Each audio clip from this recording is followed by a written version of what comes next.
အိမ်ချက်မြေဝယ်ယူဖို့ရင်းနှီးမြှုပ်နှံမှုအတွက်စတိုးဆောင်ကောင်းတယောက်လိုလား။ဘာကြောင့်လိုတာလဲ။ဘာအတွက်လဲ။အဲ့တော့ April ကဒီခေါင်းစဉ်လေးနဲ့ပတ်သက်ပြီးတော့အကြောင်းအရာလေးတစ်ခုကိုပြပြချင်တယ်ပေါ့နော်။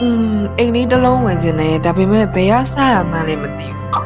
။တနေ့မှာကိုအောင်ဆိုတဲ့လူတစ်ယောက်ကသူ့ဘဝအတွက်အရေးကြီးဆုံးဆုံးဖြတ်ချက်တစ်ခုကိုချဖို့အတွက်ဖြစ်လာပါတယ်။အင်တာနက်ထဲမှာကြော်ညာတွေအများကြီးကျွေတယ်။ဈေးနှုန်းတွေလည်းမတူနေရာတွေလည်းမတူဘယ်ရမှန်းလဲဆိုတာလည်းမသိဘူး။အစပိုင်းမှာတော့သူကိုယ်တိုင်ပဲလိုက်ရှာဖို့ကြိုးစားခဲ့တာပေါ့။ဖုန်းတွေလည်းဆက်ရအိမ်တွေလိုက်ကြည့်ရစာရွက်စာတမ်းတွေကိုလည်းနားမလည်ဘူးအချိန်တွေကုန်လာပြီးတော့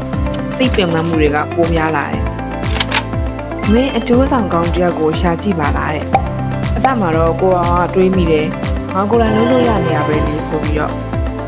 တနေ့မှာတငယ်ချင်းတယောက်ကအကြံဉာဏ်ပေးလိုက်တယ်။ဒါပေမဲ့နောက်ဆုံးမှာတော့အတွေ့အကြုံရှိတဲ့အင်ချန်ကြီးကျိုးဆောင်ပြောင်းနဲ့တွေးဖြစ်သွားတယ်ပေါ့။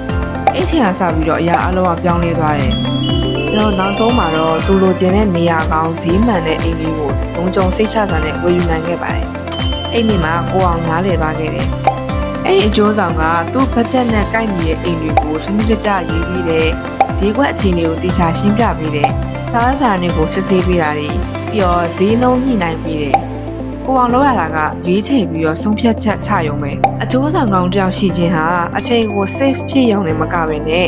ဝယ်ကြေးနဲ့စိတ်ပူပန်မှုတွေကိုပါကာကွယ်ပေးတာပဲတဲ့။ဒါကြောင့်အိမ်ချက်မြေဝယ်ယူဖို့ရင်းနှီးမြှုပ်နှံမှုဆိုရင်အကျိုးဆောင်ကောင်းတယောက်ဟာလမ်းညွှန်သူ